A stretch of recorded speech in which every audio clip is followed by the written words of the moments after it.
Mercredi 7 juillet 2021, première destination, la Côte d'Ivoire avec le quotidien Fraternité Matin qui s'intéresse à la vaccination contre le Covid-19.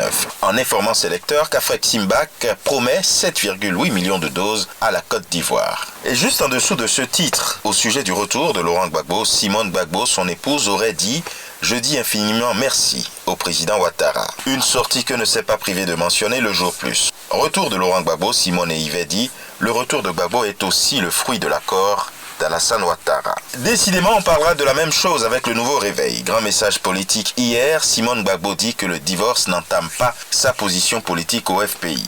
Et le quotidien L'Essor ivoirien de ne pas changer de une. 21 jours après son retour, Simone Gbagbo sort de sa réserve et recadre Gbagbo. Au Sénégal, avec Grand Place, il est question de la troisième vague de Covid-19. Le journal dit que le pays de la Teranga se retrouve à 2 pas du pic de contamination. Fort heureusement, le Témoin quotidien apprend que plus de 35 000 personnes seraient vaccinées en une semaine. Une ruée vers les vaccins qui justement fait appréhender la crainte d'une rupture de stock.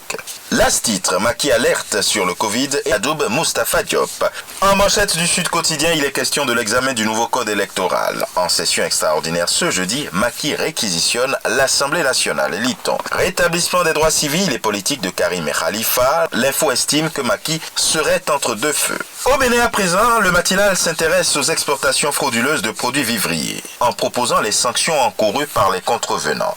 Des amendes fiscales allant de 100 000 à 1 million de francs CFA et des peines privatives de liberté d'1 an à 5 ans. Les mesures du gouvernement portent déjà leurs fruits, dit la presse du jour au sujet de l'arraisonnement des camions de vivriers dans le nord du Bénin. Affaire bradage de 39 hectares à Abomey-Calavi, la nation informe que le procès de Georges Bada et consorts serait ouvert. Et maintenant, Matin Libre de proposer une enquête sur le quotidien de Joël Aïvo en prison.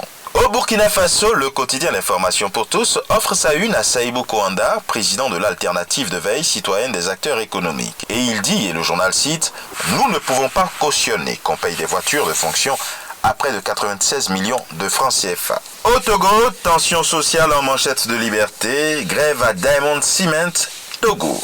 Les autorités assisteront-elles impassibles à la mise sur le carreau des 170 agents, interroge le journal. Et avec Togo Matin, deuil national, les hommages à Feu El Hadj Abbas Bonfo ont commencé.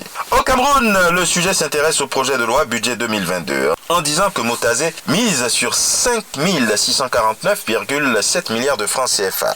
Le ministre de la Défense était face aux députés hier dans le cadre du débat d'orientation budgétaire en préparation de la loi de finances de l'État. Ce même projet de loi se retrouve en manchette de mutation.